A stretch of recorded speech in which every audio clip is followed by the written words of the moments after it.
89, no versículo 14, 89 e 14, que diz assim: justiça e juízo são a base de teu trono. Benignidade e verdade vão diante de ti. Vamos repetir? Justiça, calma, em hebraico, tzedek. Então fala, tzedek. Agora, mishpatim, juízo ou sentença, são a base do Senhor. Então, juízo gera sentença, não é? Benignidade é a palavra hesed. O que é a palavra hesed? Vocês conhecem, a palavra graça, a palavra misericórdia. Não é? Para quem fala que não tem a palavra graça, que é só coisa do Antigo e Novo Testamento, aí a palavra graça, né, que muitas vezes traduzem como benignidade. A graça, né, a benignidade, tem que andar junto com a verdade. Muito bem, eu já fiz essa midrash uma vez, mas o que me chamou a atenção muito foi o seguinte: se esta é a conduta de Deus, preste atenção. Hoje, quem fez o primeiro grau completo? Quem fez o chamado escola média, ensino médio? Ótimo. Hoje vocês vão ter aula de trigonometria. Diga para o seu vizinho: vamos aprender trigonometria. Talvez você esqueceu, você que estudou aí numa escolinha meio, né, que não aprendeu isso, vai aprender hoje com aplicação espiritual, tá bom? Hoje vai ser uma aula de trigonometria, tá bom? Então, os psicólogos, os doutores das ciências humanas, que normalmente não gostam muito de matemática, não estou falando generalizado, vão aprender hoje, tá certo? Então, se esta é a conduta de Deus, andar na justiça, juízo, graça e verdade, essa deve ser a nossa conduta também. Por quê?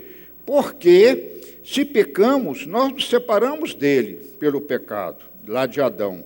E em Yeshua fomos recriados. Romanos 5,12 diz, como também diz 1 Coríntios 15, que se pelo pecado entrou na humanidade através de um homem, Adão, por um outro homem chamado Yeshua, filho de Deus, entra também a restauração do reino, né, o reino de Deus. Então, isso é muito importante, e ele restabelece a justiça, ou seja, desde que Adão desfez da comunhão com Deus e a humanidade passou a sofrer, preste atenção, da consequência do pecado de Adão, você não herda o pecado de Adão, você herda a consequência do pecado de Adão, que é a desobediência, e aí o governo do Espírito Santo é como se falasse assim em linguagem popular,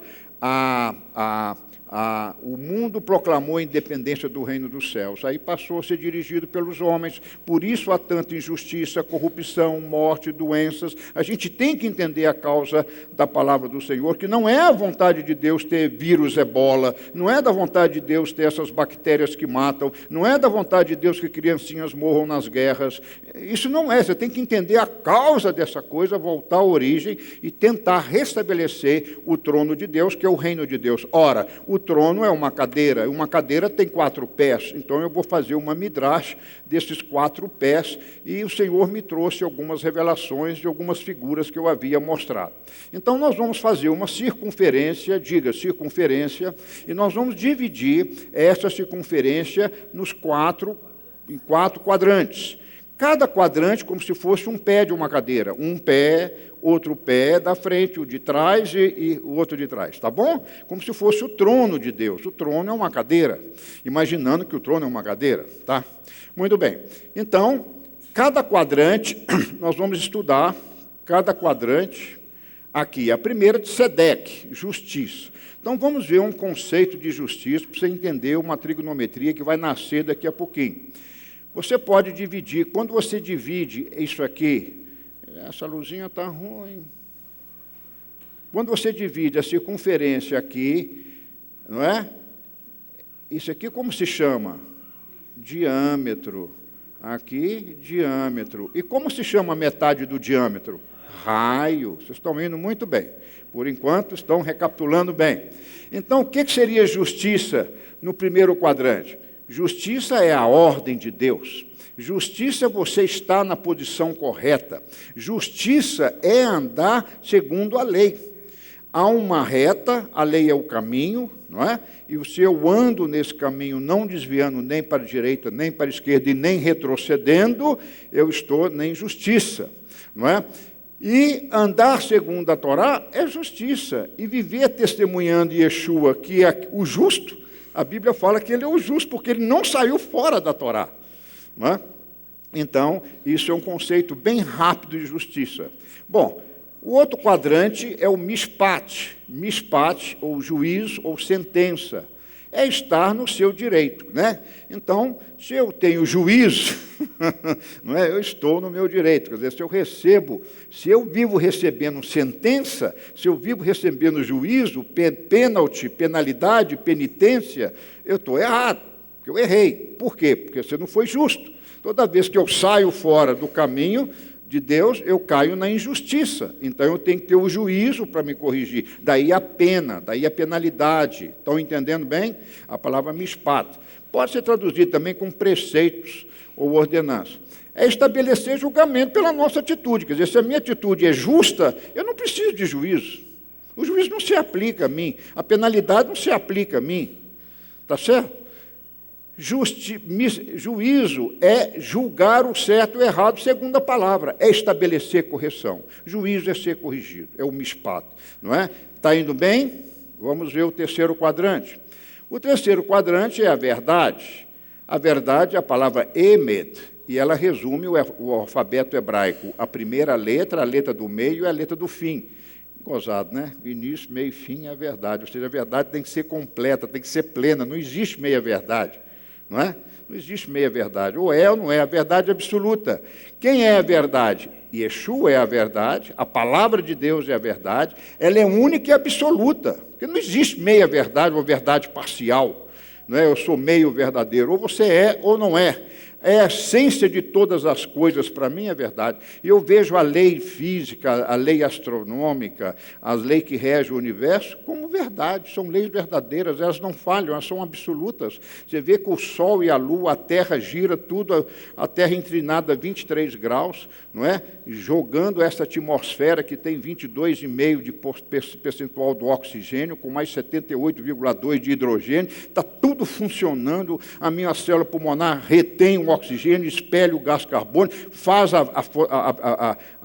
o metabolismo, faz a queima do açúcar, do oxigênio, dando energia, liberando calor, liberando força, liberando trabalho. Tudo funciona de acordo com a verdade. Que verdade? A verdade de Deus, a verdade das leis. A lei é a verdade do Senhor.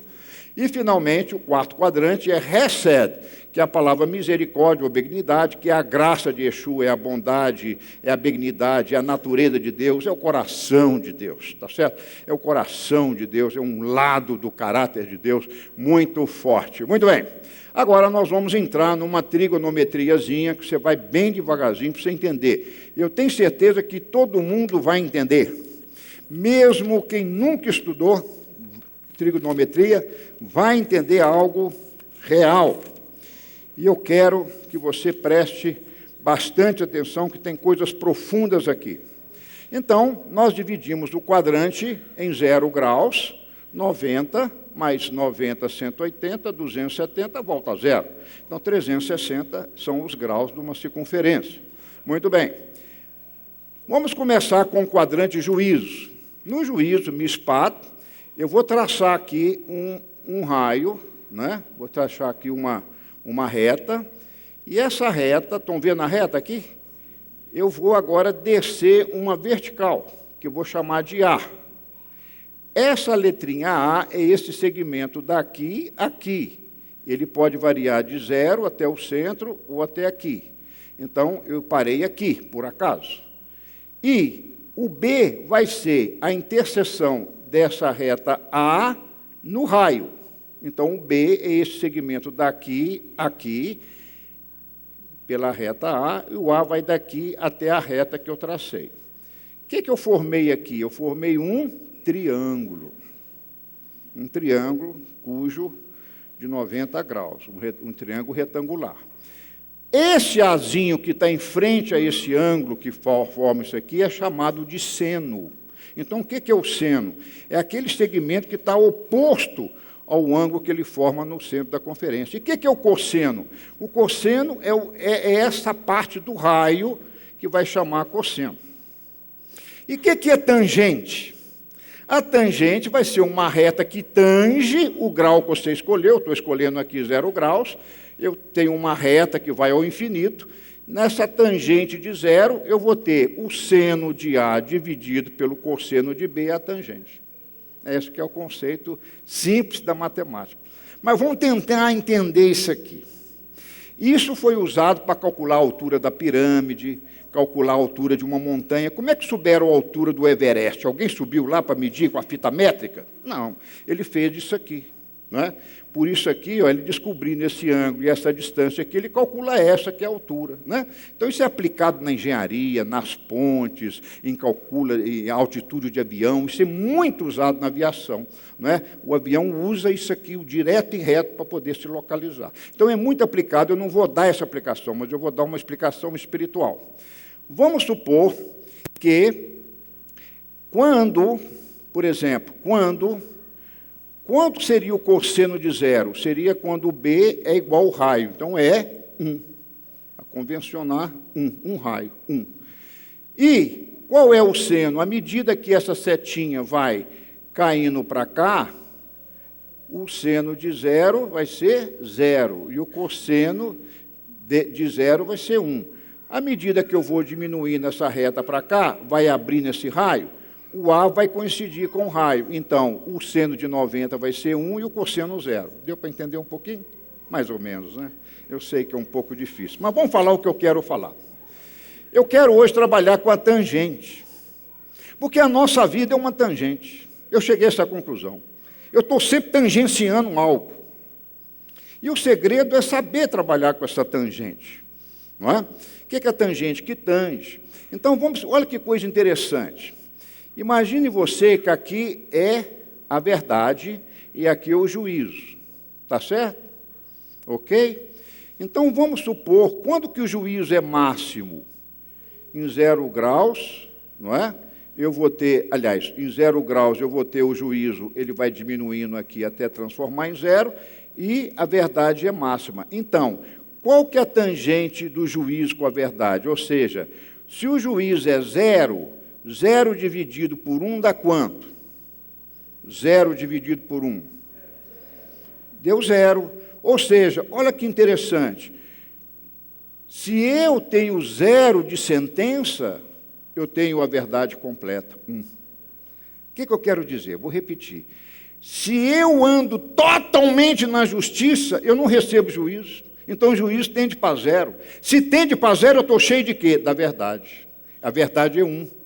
É o cosseno, né? Então, tangente é o A dividido por 1. Quando o raio é completo, o seno é igual ao raio, ele é 1. Então, se o juízo é 0, ou seja, se eu recebo 0 de juízo, eu estou cheio da verdade. Gente, isso foi fantástico entender essas coisas. E à medida que você vai tendo um pouquinho de erro, você vai recebendo juízo, porque a verdade vai diminuindo. Em outras palavras, se Yeshua é a verdade, eu estou sempre nele, pleno nele, ele é a estatura que eu quero alcançar, eu não terei juízo. Gente, isso é fantástico. Eu não passarei pelo juízo final, eu não serei julgado. Por quê? Eu não tenho nada que eu erro, eu estou na verdade. Entendeu? Mas o homem nunca está na verdade, ele está sempre caminhando num mundo que não dá injustiça, não é verdade? Então, o que acontece? Há sempre punição. Aí você vai entender por que sofremos na vida. Na verdade, o sofrimento, muitas vezes, é amor de Deus. Ele está te punindo por justiça. Não que Deus tem prazer em punir, Ele tem prazer em ensinar a verdade que você se afastou dela. Toda vez que você se afasta da verdade, você incorre. Então, a tangente de A sobre B, a tangente de 0, é quando o juízo na minha vida eu não recebo nada, porque eu estou cheio da verdade. Agora, vamos fazer o contrário. Vamos pegar esse A e fazer ele virar 1, fazer ele, entendeu? Você vai virando isso aqui até esse A virar o raio. Ora, se o A vira o raio, ele é 1, pela definição. Então, qual que seria a tangente de 90? O juízo é 1 e a verdade vai diminuindo, esse segmento B vai diminuindo, chegou no 0. Quanto que é 1 sobre 0? Quanto que é 1 sobre 0? Quanto que é 1 dividido por 0? Infinito. Infinito. Quem falou que é 0 aí? 0 dividido por 1 é 0. Agora, 1 dividido por 0 é infinito. Não é 0. Tem que rever sua matemática aí. Por isso você não passou no vestibular. Tem que entender essas coisas. Agora, olha que sentido profundo eu vou falar aqui. Se eu estou 0 de verdade, eu estou 100% no juízo. Pode ser final, sei lá o quê. Misericórdia. Então, tangente de 90 nunca, mas tangente de 0 sim, porque eu estarei cheio da verdade, 0 de juízo. Mas se a tangente é de 90, eu estarei 0, eu terei 1 de juízo, ou seja, eu estou 100% julgado, porque eu estou 0 na verdade. Quem entendeu? Quem está entendendo? Quem está entendendo? Vamos passar para cá? Vamos fazer a mesma coisa do lado de cá. Olha que bacana. Justiça e misericórdia, graça. Vamos tirar a tangente, imagina esse quadrante agora para cá. Então ele vai dar um seno e vai dar um cosseno. Só que do lado de lá vai ser negativo, né? Aqui é positivo, de lá é negativo. Mas não tem problema, o raciocínio é o mesmo. Aí o que vai acontecer? Vamos tirar então uma tangente de 90. O que vai acontecer? A justiça vai ser plena, a misericórdia 0. Está certo, porque se eu andar na justiça de Deus, para que a graça? Eu não preciso da graça. Se a lei é a justiça de andar correto, segundo a vontade de Deus, se eu estou na tangente de 90 de cá, a justiça vai ser 1, ou seja, eu estou pleno, eu andei 100% na justiça de Deus. Então eu preciso de graça. Por que eu preciso da graça? Quando eu não sou justo. Pode chamar de pecado o que for. Então, na verdade, a graça é um cosseno de 90. Por quê? Porque se eu estou na justiça de Deus, o que é isso? Andando retinho, retinho, não desvio nem para a direita, nem para a esquerda, nem para ir, nem para voltar, eu preciso de graça. A graça é para corrigir quando eu erro. A graça é a misericórdia, a graça é o perdão. Eu não preciso de perdão porque eu sou justo. Será que isso é verdade? Será que há alguém aí justo na face da terra? Nenhum. Mas eu estou em Cristo. Sim, potencialmente você tem a justiça dele, mas você tem uma alma não restaurada. Você fala demais, você está inseguro, você está nervoso, você está em depressão, você está confuso, você está prolixo, você está com cúmplice de pecado de filho, de neto, você está sempre alguma coisa te puxando para o juízo, puxando para a graça. Deu para entender? Agora vamos brincar? Quem quer brincar? Ótimo. Se eu analisei juízo com verdade, justiça com misericórdia, eu posso agora fazer um quadrante inverso. Eu posso agora, mas isso é alta matemática, eu não vou queimar vocês nisso, mas justiça com verdade. Diga, a justiça só existe se houver verdade. Num tribunal Supremo, Suprema Corte, se não há justiça, se não há verdade, nunca haverá justiça. Porque a justiça, a verdade tem que estar oposta e simétrica e equivalente à justiça. Gente, isso é fantástico, eu consegui colocar isso num quadrante na minha cabeça, porque eu entendo toda essa matemática. Ela não pode escapulir dos meus conceitos. É fantástico. Agora, olha que bacana.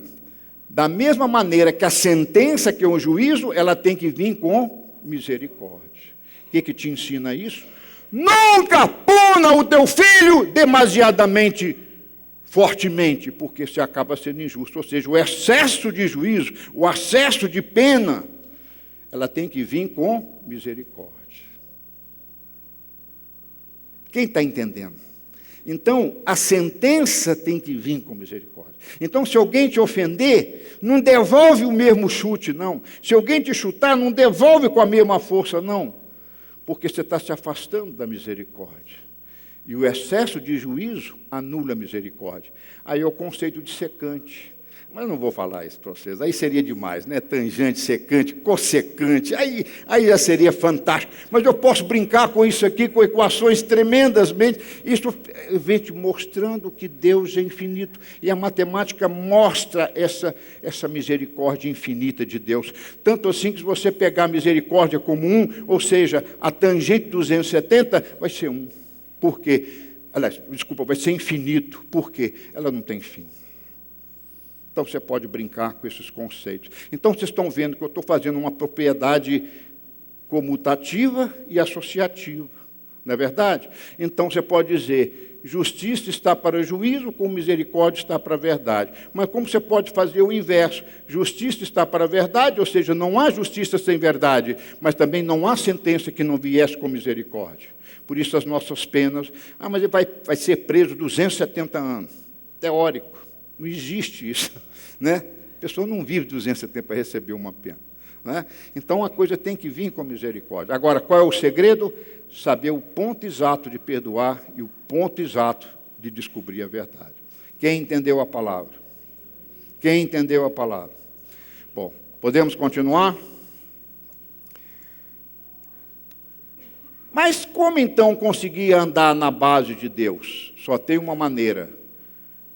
Só tem uma maneira de ser justo, juiz, verdadeiro e misericordioso, sendo santo, sendo como Yeshua foi. Então, sendo santo, se estamos na lei do Espírito da vida, nós não andaremos na lei do pecado e da morte. Abra comigo bem rapidamente, mas tem que ser rápido. Mais rápido, Romanos 8, mais rápido.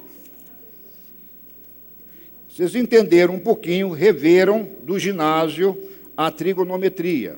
Agora vocês vão rever um pouquinho do 2º grau. Vai ser a lei da física, a lei de Newton, tá certo? Nós vamos estudar agora a primeira lei de Newton, não é? E você vai entender a lei, nem vou falar a primeira lei, vou falar a lei da gravidade para simplificar mais. Então, abra comigo Romanos 8, no versículo 1 e 2. Vamos ler bem devagarzinho para você entender a lei que Newton descobriu. Na verdade, Newton não inventou nada, ele só descobriu essas leis. Vamos ver? Portanto, agora nenhuma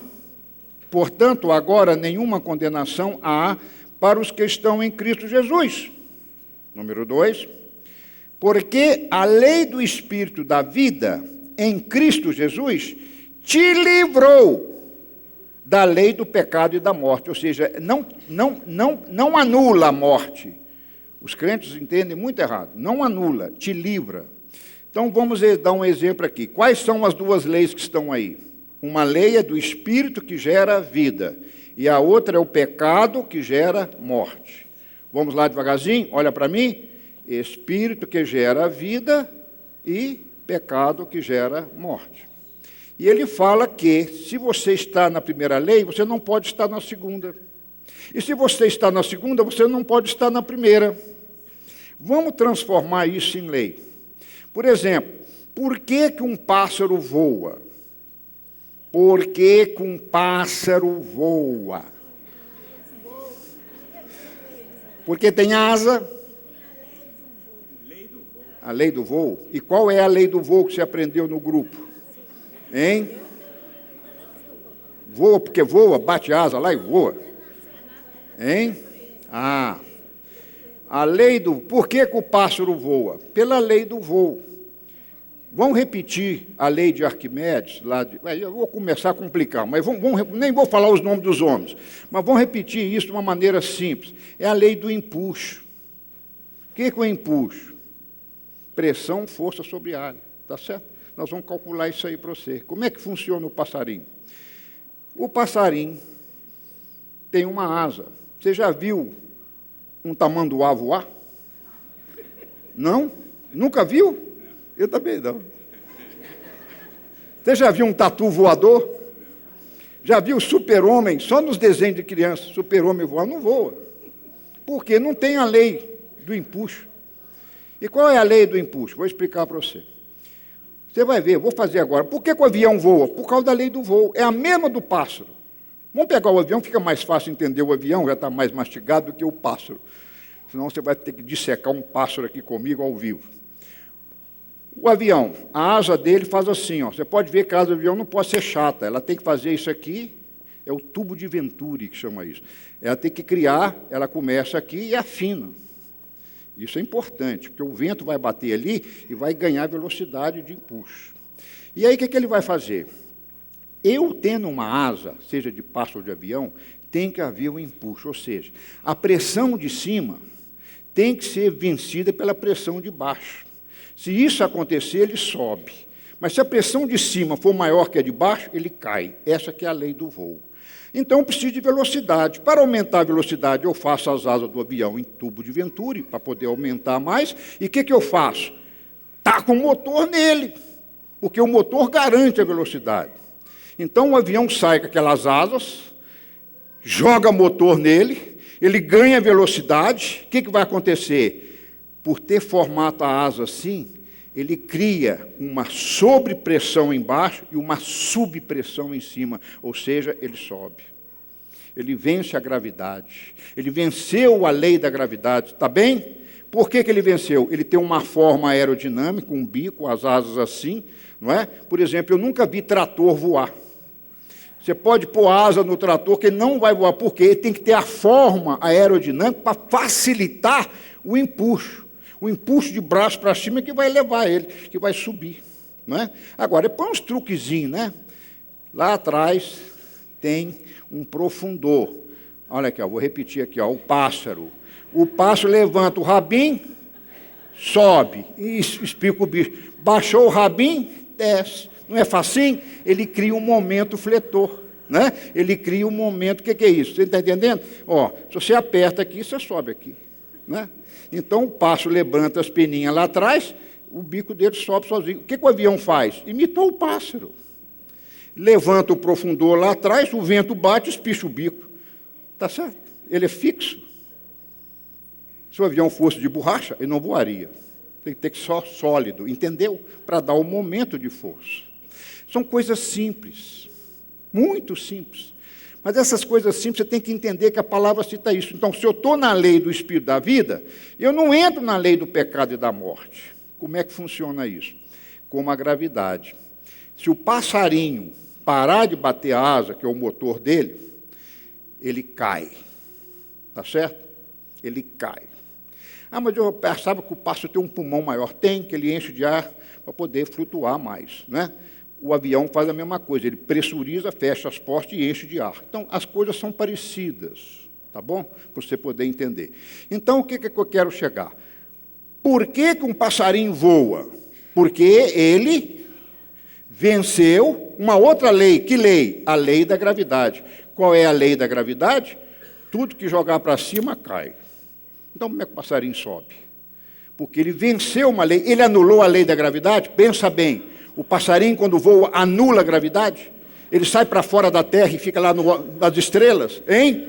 Não, então tudo puxa para o centro da Terra, que é a lei da gravidade. Tá certo? E por que o passarinho voa? Porque ele está numa outra lei, diga. Porque ele está numa outra lei que não anula, mas livra do efeito da gravidade. Quem entendeu? Por que o avião voa? Porque está numa outra lei. Ele anula a lei da gravidade? Não. Se ele parar o motor, ele cai como uma pedra, como caiu aí e matou o candidato aí, né? Estolou, que foi estol. Caiu. Então, meus irmãos, agora olha para mim para encerrar. Se você está na lei do Espírito, que ele fala como é possível estar na lei do Espírito de Deus, em Cristo. Nenhuma condenação há, porque você está em Cristo e ele te joga numa lei do Espírito dele que te leva à vida. Espírito que dá vida, diga, Espírito que dá vida. Por isso você se arrepende e nasce de novo, para ter vida e vida em abundância. Então, ele te livra de uma outra lei, que é a lei do pecado que te leva para a morte. Quem está entendendo? Então, diga para o seu vizinho, é fácil. Não anular a lei, mas mudar de lei. Em qual lei você está? No Espírito que te traz vida ou no pecado que te gera a morte? Qual pássaro que quer, se ele abandonar a lei do voo, ele cai na lei da gravidade, vai morrer. Outro dia eu vi um pombo morrendo de ataque cardíaco. Não sei como. Ele estava voando, de repente, pum, caiu. Ele deve ter tido um ataque, né? Que parou o motor dele, parou. Caiu. Eu falei, mudou de lei. Ele não ele tinha que ter um, né? Então a gente fica pensando assim. Agora, para encerrar, estão entendendo direitinho? Gente, não é difícil ser crente. Tem que ser um pouquinho maldoso. O crente está muito pentecostal, desculpa aqui a palavra, está muito no milagre, está muito no místico, está muito na água que vai tomar, na fitinha que vai usar, está muito no culto dos empresários. Gente, para com essas coisas. Você não precisa disso, não. Você precisa entender de lei. Entender um pouquinho dessas leis maravilhosas. Isso aí, quando eu creio nessa lei, eu falo, Senhor, eu sei que uma lei não mistura com a outra. A lei da gravidade nunca vai andar junto com a lei do voo, porque elas são opostas. Ou você está lá, ou você está cá. Assim é a sua vida. Se você está em Cristo Jesus, pega nele agora, porque ele te livra. E se não livrar, eu rasgo essa palavra aqui em púlpito. Se isso for mentira, eu rasgo essa Bíblia inteira e volto para o mundo. Mas eu não vou voltar, porque eu experimento essas leis. Então, o ser crente é experimentar leis. Ser crente é descobrir Deus infinito dentro de você. Por isso que Yeshua falou que o reino começa dentro de você.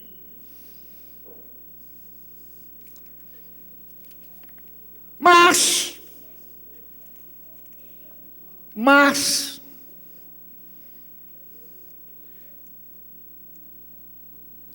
é tão bacana, diga, é tão bacana, que Deus queria que todo mundo conhecesse isso e criasse um reino de sacerdote, nação santa, para entender essas coisas. Na verdade, Deus não queria rei, Deus não queria presidente da república, não precisava disso, precisava só do quê? Do chofetim, dos juízes, dos oficiais daqui é polícia, autoridade e juízes para julgar o povo, não precisava de rei. Não é? Porque o reino dele era de amor, o reino dele era santo e irrepreensível, não precisava, porque se todo mundo encara o trono dele, tudo funciona. A pobreza nunca ia existir, a riqueza exagerada nunca ia existir, porque tudo se divide, tudo são leis, mas eu não posso falar muito dessas leis. Então, Timóteo fala que eu tenho que fazer súplica e orar por todos os homens e reis que têm autoridade, juízes, policiais, governadores, prefeitos, pastores. Eu tenho que orar. E hoje, eu quero agora que o pessoal da mesa marque um tempo, que eu quero agora encerrar falando um pouquinho de política. Vocês vão me dar essa liberdade? Porque se a Bíblia me mostra em quem eu voto, é para eu orientar o povo. Está certo? Se a Bíblia me mostra como escolher esses homens e pede para orar por esses reis, porque a Bíblia concorda com governos, não corruptos, mas concorda com o governo. Eu quero começar dizendo que eu tenho nas minhas orações a dona Dilma. Por que não? Eu oro por ela. Oro. Porque ela é autoridade. Se ela é uma má autoridade ou boa autoridade, como o seu pai em sua casa é autoridade. Se ele é um bom pai ou mau pai, ele não deixa de ser pai. Concorda? Então, se o presidente é um mau presidente ou um má presidente, ela é presidente e autoridade absoluta. O que a Bíblia manda fazer? Orar por eles. E também, não há autoridade que de Deus não proceda. Pegue essa palavra. Diga ao vizinho, pegue essa palavra. Anote Romanos 13:1. Não há autoridade que não vem de Deus. Nós vamos ter eleição aí, não vamos? Vamos pegar essa palavra para Deus nos dar um presidente ou uma presidenta, não é? Realmente segundo a vontade dele. E manda obedecer aos vossos guias, ser submisso, vocês conhecem a palavra. Então eu queria, para encerrar, fazer um parênteses aqui, porque eu estou falando de governo. E eu quero começar citando 1 Samuel, capítulo 8. O povo de Israel não tinha reis até Saul. Não tinha. Quem tinha? O chofetim e os oficiais. Eu esqueci a palavra de oficial agora, é chofetim, moatim, como é que é? Chofetim, juízes. E, leia aí quem tem o original, hein? Chotrim. Shofetim e Shotrim, juízes, oficiais, autoridades ou policiais. Vamos entender assim. Então, olha que interessante. Vamos fazer aqui, que está na paraxá de hoje, eu não posso deixar passar essa paraxá da trigonometria sem falar essas coisas. Vocês viram como é que é o trono de Deus? Deus quer que o homem tenha esse trono. Mas acho que vai ter só no milênio. Bom, mas vamos tentar. Em Êxodo 19, 21, abra aí comigo para encerrar. Mas tem que ser mais rápido, você está muito lento hoje. O que está acontecendo, pastor João? O pessoal está lento. Vai lá. Êxodo 19, 21. Diz assim, preste atenção, eu já falei isso aqui, mas cada vez eu falo com uma revelação, não sei se vocês estão notando como é que é a revelação. Muitas vezes Deus te dá uma coisa, mas Ele não te dá a revelação toda, eu já aprendi isso. Quando Deus te falar, guarde, porque Ele vai te falar mais tarde sobre isso. Sabe por que Ele não dá na hora? Porque você não está preparado para receber. Aí Ele tem que deixar você sofrer, apanhar, né? Para depois entender. Então, lá em Deuteronômio, em Êxodos 19, está o seguinte, 19, 21, está escrito assim, 19, 21. Êxodo, 18, desculpa, tem um erro aí, é 18, 21. Além disso, procurarás, dentre todo o povo, homens ele está falando sobre eleição. Como é que vamos ter um homem que vai ser nosso representante? Ele fala assim, olha, homem de capacidade, temente a Deus, verás que aborreça a avareza, e porá sobre ele chefe de 1.000, depois chefe de 100 mil, de 100 mil, etc. Então, vamos mastigar aqui para você. Então, por exemplo, vamos em quem votar. Vamos pegar hoje, por acaso, a Marina, o que vocês acham? O que vocês vão escolher? Eu posso pegar o senhor Aécio e posso pegar a dona Marina como candidato. Mas aí você vai me perguntar, mas por que você não vai pegar a dona Dilma? Eu tenho uma proposta. Você pode pegar. Eu gosto dela, eu oro por ela, eu não quero julgá-la. Eu falo isso aqui não é para julgar. Mas o que eu vou falar aqui veio da mídia, porque eu não estou dentro do Palácio do Planalto, eu vejo a mídia. E, por sinal, faço uma ponderação. Eu ando um tanto satisfeito com a mídia. Eles vão lá me visitar no museu, eu vejo a seriedade deles. Eu não sabia que eles eram tão sérios assim. Eu já recebi as grandes canais de televisão lá no meu museu, eu pude perceber como eles são sérios. Então, eu tenho uma confiança na revista. Por exemplo, a revista Veja, estou fazendo uma propaganda de graça para eles, é uma revista muito boa. E eu vou analisar a dona Marina. Estou falando o nome dela porque, assim como eu gosto da Dilma, eu gosto dela, gosto do Aécio. Gosto de todo ser humano e oro por eles. Não está aqui julgando, estou julgando ninguém. Segundo a Bíblia, vamos ver se nós podemos votar na Marina. Depois eu analiso o outro dia. Para encerrar. A Bíblia fala para ter capacidade. O que é capacidade? Potencial, tônus para desenvolver, criar, fazer, aprender, discernir, executar. Marina tem esse dom? Eu acho que tem. Porque uma pessoa que aprende a ler há 16 anos e chega onde ela chegou, ela tem uma cabecinha. Com certeza ela tem uma cabeça. Aliás, é pequena mesmo, mas eu falo grande no sentido de capacidade, é possível. É possível. Eu creio, pessoalmente, não é? Ah, Marcelo, mas ela é insegura. Sim, mas ela não tem o conhecimento que deveria ter para ser presidente. Mas também, capacidade pela Bíblia, eu acho que ela tem. Eu não estou lá para fazer um psicotécnico nela. E depois também, psicotécnico não vai dar muita coisa a favor, não. Não é? Sem desrespeitar os psicólogos, mas eu falo assim, para ser presidente, não criar ainda um psicotécnico para avaliar presidente. Talvez a Elinês vai criar, não sei. Mas que ela tem um potencial, tem, concorda? Eu acho que tem. Ela tem uma boa verbal, ela tem ela transparece que tem capacidade. Agora, a capacidade é potencial, ela tem que desenvolver isso aí, certo? Nós temos que colocar aí numa escola mais rápida. Ela é temente a Deus? Crê e obedece às leis de Deus? Sim ou não? Sim. Segundo ela se diz, ela é crente em Jesus Cristo. Segundo ela se diz, eu não sei. Segundo ela é crente. Ora, se ela é crente em Jesus Cristo, ela está na lei do voo. Lembra da lei do voo? Na lei do Espírito da vida. Então, ela tem que dar algo mais que o outro não dá. Não é verdade? Porque ela está numa lei favorável ao temor. Então vai contando aí, para ver se ela passa no teste hoje. Então, tem capacidade? Eu acho que tem. Temente a Deus, ela diz que é, creio que sim. Ela é veraz? compromisso com a verdade e com a justiça? Eu tenho que partir do pressuposto que ela é verdadeira crente, que ela não é uma crentex, parece crente, mas não é. Se ela realmente é crente, eu acho que ela é, eu acho, pelo que ela transparece, eu como pastor avalio que ela é, que ela seja. Então, eu tenho que acreditar que ela é uma boa crente.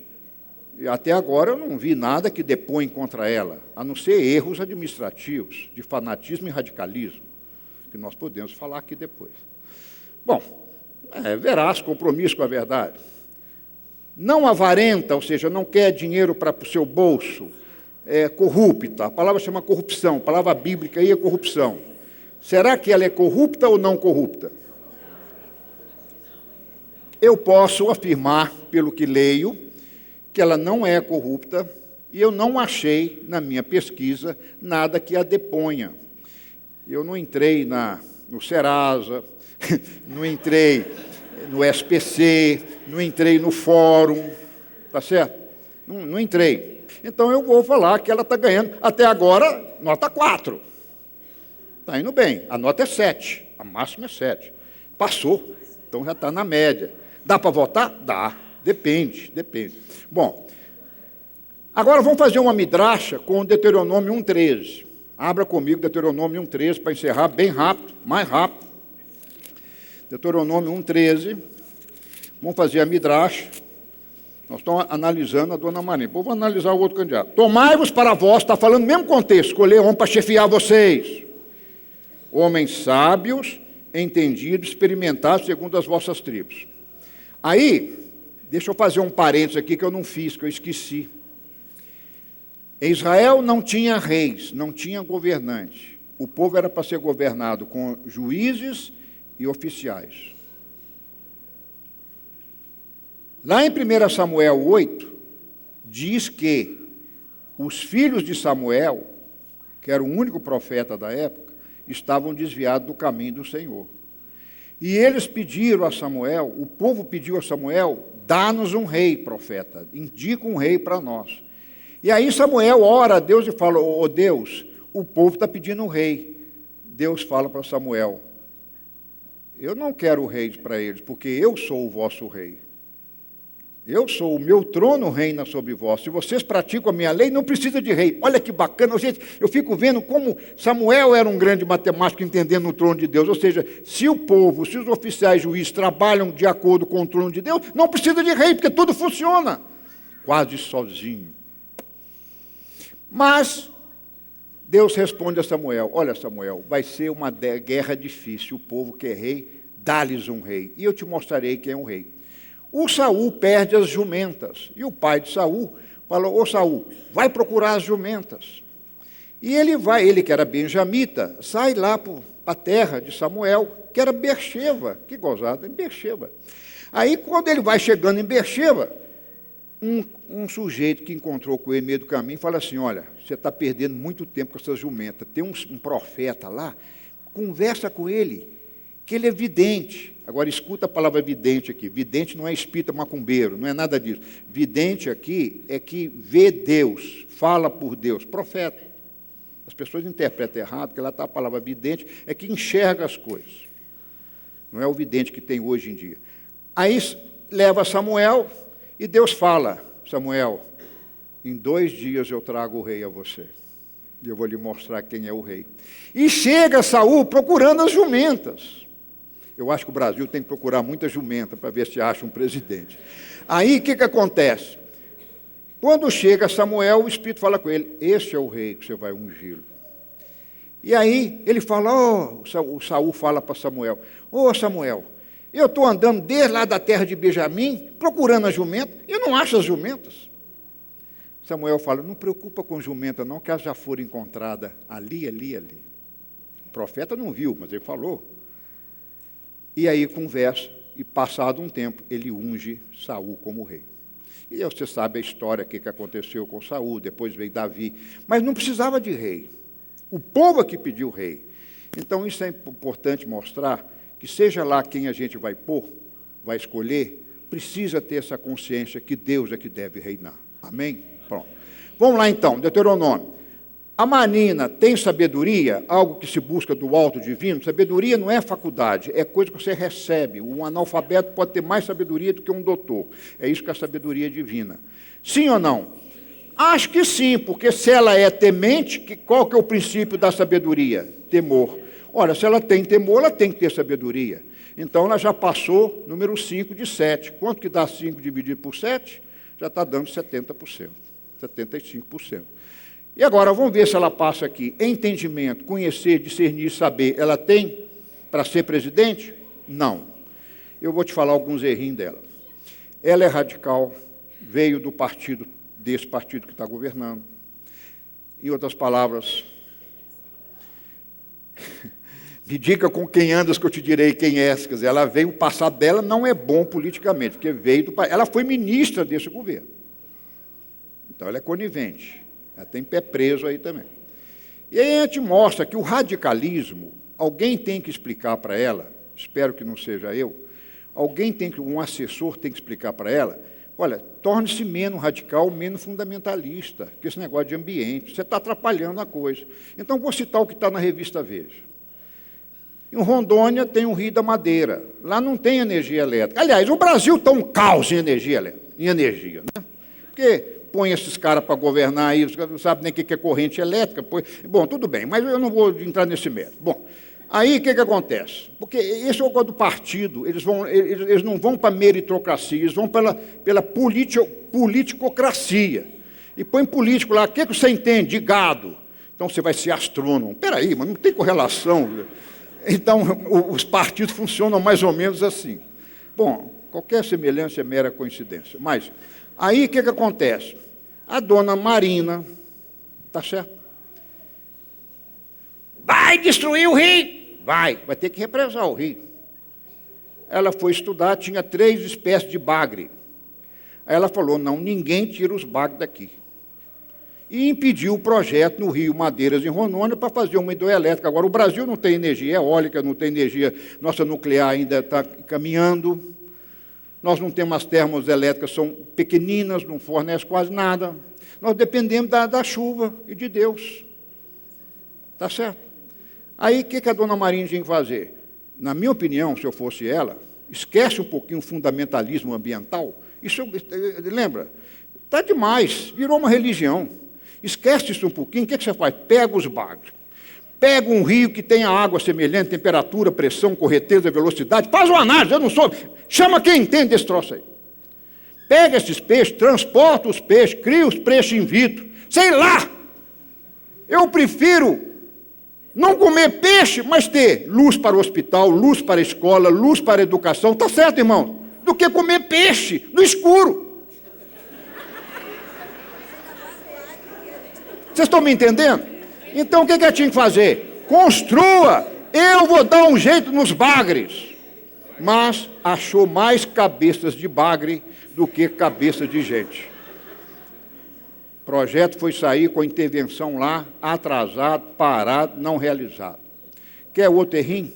Porque não entende das coisas. Tem que entender um pouquinho. Porque a razão, o fundamentalismo, se ultrapassar a razão, gente, eu peço a Deus de misericórdia, me livre do fanatismo e do radicalismo, do fundamentalismo. Tudo que termina nesses ismos é nocivo. Porque você tem que ser equilibrado. Aí o que aconteceu? Eu não quero citar, porque isso aí pode depor contra muita gente, eu quero só analisar os fatos como cidadão. Agora estão brigando porque tem mais hidroelétrica para fazer, como Belo Monte. Mas para Belo Monte sair, tem que inundar. Por quê? Olha, vocês não são engenheiros hidráulicos nem eletricistas, mas vocês vão entender, olha como é que é fácil entender as coisas. Se você só faz hidroelétrica com as turbinas no rio, na época de seca, o que acontece? Para, como tem parado o seu Brasil, como tem parado Cantaneira, São Paulo.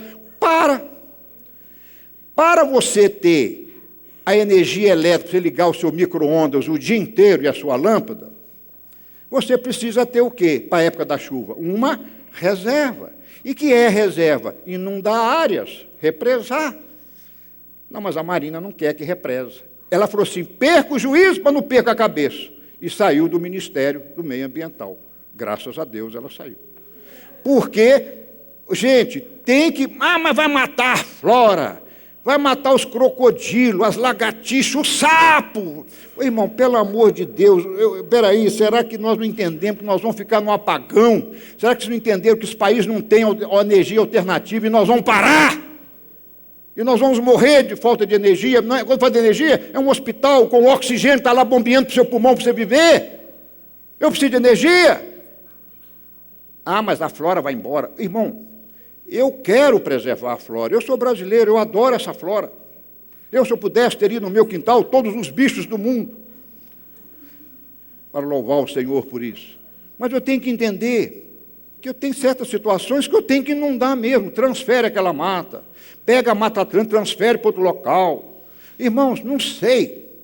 Até a Babilônia fez jardim suspenso. Será que não tem uma ideia aí melhor no ano do século XXI? Moral da história. Quer mais um que mostra que não entende? Ou entende pouco? Por exemplo, esse negócio de Conselho Popular, a Lei 8243. Isso é um perigo, porque ninguém definiu essa lei. O que essa lei está falando que a dona Dilma aprovou? Vamos criar conselhos populares do meio do povo, que são organizados em grupos, clubes, ONGs, essas coisas.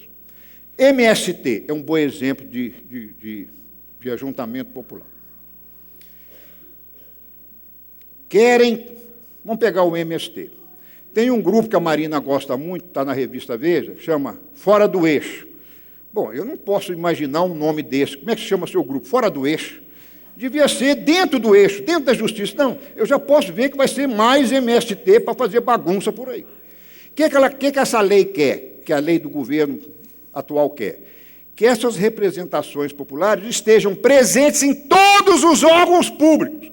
Petrobras, Eletrobras, Banco Central, Banco do Brasil, Caixa Econômica. Aí eu fiquei a pensar com meus botões.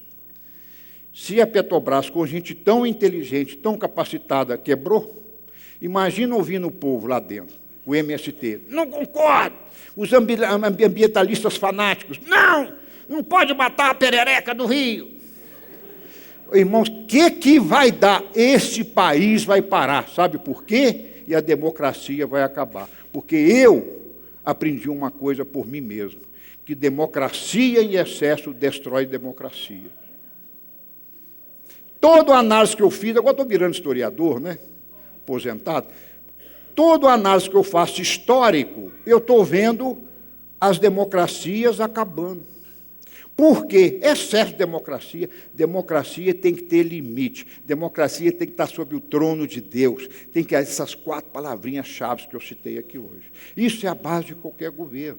Então, se criar esses conselhos populares e colocar esse povo... Agora, imagina, ou você que é doutora, professora de universidade, imagina o MST dentro do Banco Central aprovando a política de câmbio e juros. Misericórdia. Eu sou PhD, eu fiz MBA em finanças. Eu estudei MBA, formado na Fundação Getúlio Vargas. Eu formei na Fundação Getúlio Vargas. Eu não me sinto apto a dar palpite na política de câmbio. E olha que eu entendo desse troço. Agora, imagina o grupo fora do eixo. O que eles vão entender? O que eles vão entender de política cambial? Bom, então, na minha opinião, Marina, você ganhou 70%, vai firme, mas vai pegar assessores. Você não precisa aprender tudo, mas tem que ter que assessorar. Escute. Se ela escutar a assessora, vai falar, Marina, deixa esse radicalismo de lado, deixa esse fundamentalismo ambiental. Espera que isso está travando o país. Está travando o país. E pode ser qualquer partido. O próprio PT virou religião, então está parando o país por ideologias. Experiência, saber fazer, know-how, não tem. Não tem. Uma ministra, né, ambiental, ex-seringueira, ex-deputada, ex-senadora, amém, uma senhora experiência. Mas para governar um país do executivo, não. Talvez ela tenha do legislativo. Do executivo, o meio ambiente não deu para ela um balanço de pagamento, relações internacionais. O irmão, não é mole, não. Porque se você pôr qualquer um lá, vai fazer como, coitada, vai ficar dependendo de assessores. para você ter assessor, você tem que entender pelo menos um pouquinho. Eu tenho experiência com isso. Para ter assessor, tem que entender pelo menos um pouquinho. Você não sabe nem da ordem, você não entende. Então, a experiência é o know-how, é o saber fazer, executar, ter sucesso. Então, baseado de 7 pontos que a Bíblia fala, ela leva 5. Então, ela passa no teste, você pode votar nela, mas condicional, que ela vai fazer um curso, ela vai prometer publicamente que essas ideias de conselho popular, essas ideias aí que ela trouxe lá do PT, ela tem que esquecer isso. E você quer mais uma coisa que eu estou preocupado? Eu não sei se eu estou falando demais aí, minha censura. Ou eu vou falar.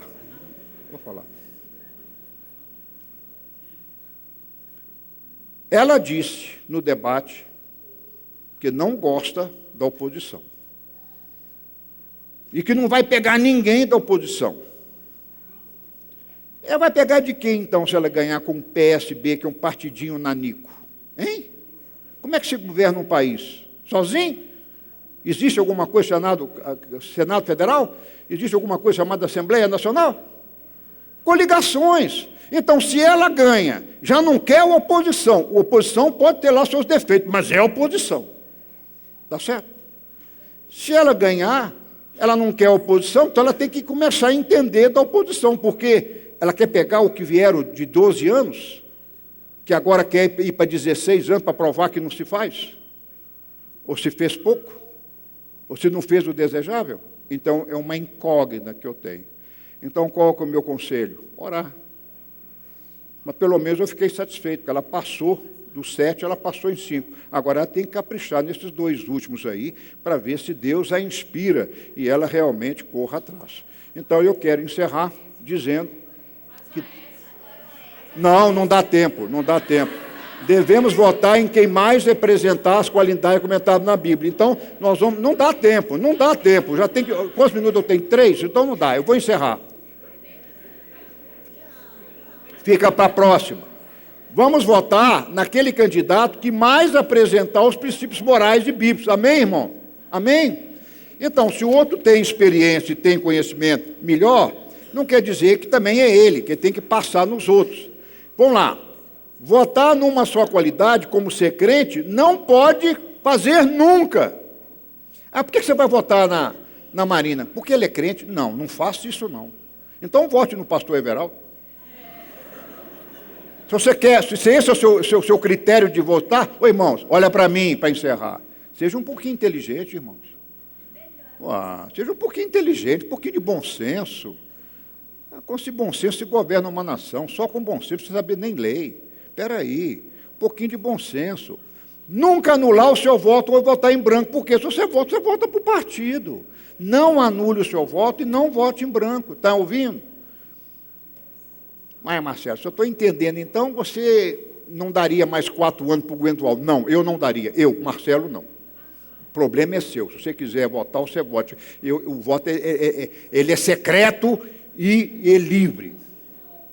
Então, me sobraram 2 candidatos. Hoje eu analisei uma, prometo que eu vou analisar o outro. Não vender seu voto por nada. Eu vou te dar a cesta básica, eu vou te dar a bolsa de estudo. Não faça isso. Não faça isso. Senão você coloca o governo populista. Não votar em candidato com ficha suja. Está correndo na internet aí um sistema bacana. Fizeram um sistema aí que está dando a ficha de todo mundo. Gente, pastor, que eu achava que era nota 10, tem nota menos 10. E eu não sabia, fiquei sabendo pelo esse site que está correndo aí na internet, que eu nem sei o nome dele. Eu acho que o Robin sabe, eu não sei não. Não votar em crentes que nunca fizeram nada. Ah, mas você vai deixar de votar no irmão, pastor Everaldo? Vou deixar de votar nele convicto que ele nunca terá o meu voto. Por quê? Por várias razões que eu mostrei ali. Ele pode passar nos testes da moral do servo de Deus fiel, que eu sei que ele é um homem sério, um homem de bem, um homem próspero. Eu louvo a Deus pela sua vida. Mas eu acho que não chegou a vez dele. Talvez para outra eleição ele é o bom candidato, mas agora eu não posso votar. Ah, mas ele é crente. O que você prefere? Bom, não é o caso dele, vocês vão comparar com ele, mas... eu vou votar ali no gari da esquina, que limpa a minha rua. Você vai perder o seu voto. Ué, Marcelo, acepção de pessoas? Não. Porque se ele está em gari, como gari, ele pode ser um bom gari. Ele pode ter mais moral do que eu. Ele pode ter mais fé do que eu. Mas para governar uma nação, ele não está habilitado. Concorda comigo? Ele é gente ótima, ele é gente bacana. Tá certo? Eu conheço, eu tenho experiência com isso. Se eu estou aqui hoje em pé, porque uma gari falou, Deus te chamou e cumpra, na minha cara, sem me conhecer, tá bom? Então eu também sei ouvir esse povo. Mas para governar o meu país não serve, para chefiar a minha empresa não serve. Tá certo? Ah, bom, agora eu sei que muita gente vai chorar, vai desesperar. Não vote em pastores, é o meu conselho. E eu vou falar por quê. Para mim, pastor é sacerdote. Para mim, sacerdócio é vocação. E na Bíblia, vocação é irrevogável. Ou Deus chamou, ou não chamou. Se Deus chamou, Ele vai te chamar porque você quer. Você pode sair da aliança dele, mas Ele não sai. Porque Malaquias 3 fala, Ele é o Deus de ontem, de hoje e de sempre, não muda. Eu fui chamado ao Senhor quando eu tinha 7 anos de idade. Estou aqui porque Ele me chamou quando eu tinha 7, endossou com 13 e me converti com 34. Mas que Ele esperou em mim, esperou. Está certo? Agora, se eu, Marcelo, me candidato a político, o meu ministério, então chamar de Deus não é importante para mim? Se ele é irrevogável, se ele é eterno, então ele deixa de ser eterno porque eu vou ser político? Agora, eu posso fazer um negócio com vocês. Eu sou pastor, Deus me chamou, Ele nunca vai falhar o meu sacerdócio. Eu posso falhar, mas Deus não falha o chamado dele, porque o chamado dele é irrevogável. Essa palavra pode ser aplicada também à vocação. Agora, eu posso pedir uma licença. Aí está legal. Ou renunciar. Eu renuncio, falo, ó, Deus não renunciou, mas eu renuncio temporariamente para servir o meu país como ministro do planejamento. Tudo bem. Aí eu vou consultar o Rocha Mateus, o Rocha Jorge, a liderança e vocês. Olha, estão me chamando para assumir lá um cargo no governo. Vocês deixam eu ir? Aí vocês vão falar, olha, vai consultar a Deus. Mas aí eu vou pedir licença. Eu jamais faria os dois ao mesmo tempo. Sabe por quê? Olha para mim para encerrar. No Concílio de Nicéia, a igreja juntou com o Estado, e o Estado com a igreja, para um defender o outro. Em 1889, proclamação da República, 15 de novembro de 1889, deixou no Brasil, a igreja e o Estado ser um. Então, se eu, pastor ou padre, volto para o governo como pastor, como igreja, o que eu estou fazendo? Juntando igreja e Estado. E a história já mostrou que isso é um casamento problemático, porque as leis teocráticas não são as leis que regem uma nação, nem sempre. Deveria ser, mas não são. Então, eu peço para não votar, porque se você votar no pastor, você está acabando com o ministério dele. 1000 vezes um pastor, bom pastor na igreja, na paróquia dele, ou na comunidade dele, produzindo e ajudando o povo, cumprindo o chapéu de Deus, do que ele lá na política. Sabe por quê? Porque a igreja dele é famosa e ele foi eleito pela fama da igreja, não pela competência dele. Está certo, irmãos? Vocês estão vendo alguma coisa correndo por aí, irmãos? Acordem, irmãos. Você vai votar nele porque a igreja dele é bacana?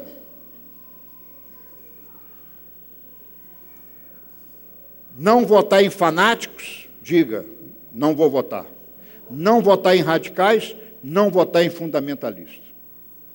Ah, mas eu voto em pessoa, não voto em partido. É bobagem. Porque se você vota na pessoa e ele tem um partido errado, você vai ser cúmplice de coisa errada que ele vai fazer. Claro! Não tem como. Ah, eu voto em... Não existe isso. Só se o Brasil tivesse outro tipo de critério de eleição. Mas, por enquanto, é partido. Você votando na pessoa que é seu amigo, você está votando no partido dele. Está certo? No caso do candidato mais fraco estiver à frente nas pesquisas, na véspera da eleição, vote naquele que tem chance de ganhar. Né? Vamos dar um exemplo. Se Marina e Aécio tiver Marina com 38, Aécio com 19... 5 dias antes da eleição, quem que você vai votar? Eu pulo para a Marina para poder ela tirar de vez o governo. Agora, se os dois tiverem 30, tira aí os 10 mais 10 menos 10. Dá 34 a 31 a 30. Aí você vota o que você quiser. Votar em pessoa acarreta votar no partido. Acabei de falar. O melhor é votar em partido, que não tem vínculo com o governo, que seja realmente oposição. Mas eu sei que o caso da Marina, ela tem que resolver isso aí. Ela tem que tornar isso aí claro, se ela vai aliançar com essa turma toda aí, que está há 12 anos no poder. Vamos ficar de pé? E eu tinha colocado aí 10 mandamentos de um líder, dentro do tema que eu desenvolvo, chamado engenharia espiritual, mas eu não tenho tempo de dar. Mas líder não é um super-homem, ele erra, se corrige e melhora sempre. Então precisamos colocar no nosso governo, não candidatos, mas líderes, que sejam flexíveis, que se adaptem à circunstância, criando seu próprio perfil. Líder investe sempre nessa visão, no seu potencial, no propósito, no caráter e na espiritualidade. Eu não creio em líderes que não têm o lado espiritual, porque são máquinas. Máquinas não governam. Máquina não tem alma. E então, eu quero agora encerrar pedindo a você que ore, pedindo a você que busque do mestre Yeshua. Existe um livro chamado Yeshua, Jesus, o grande líder, realmente muito bom. Pessoa que é um empresário que viu a pessoa de Jesus, não um líder econômico, financeiro, mas líder no padrão de liderança, no padrão moral, porque líder, se ele é líder, ele atua em qualquer lugar. Eu, sem falsa modéstia, se me colocar para chefiar um hospital, eu chefio. Não sei se você é o melhor, mas não vai faltar remédio, não, isso eu garanto. E não vai faltar leite também, não. Porque eu acho que tem certas coisas, são certos princípios de liderança, se me colocar, eu não sei nada de hospital, não estou também desmerecendo quem sabe. Se colocar quando a pessoa tem uma liderança, tem uma experiência de vida, sabe fazer, você pode colocar ela em qualquer coisa, desde que não depende de talento, né? Ah, você vai ser Miguel Ângelo. Não vou, porque eu não tenho essa capacidade. Mas, muita coisa eu posso fazer, né? Posso administrar, não é verdade? Então, um bom líder pode administrar serviço público, setor privado, né? Parte do comércio. Não é? Um bom líder sabe aonde ele entrar, ele vai assimilar rápido e fazer prosperar. Então, meu irmão, eu quero agradecer a você por essa palavra, quero pedir ao Senhor Yeshua, nosso Mashiach, que venha o seu reino, não é? Que santificado seja o seu nome, venha a nós o vosso reino, porque ele vive. Amém? Diga, ele vive. E ele me ensina a lei do Espírito e da vida, porque aquele que está em Cristo está na lei do Espírito e da vida. Amém?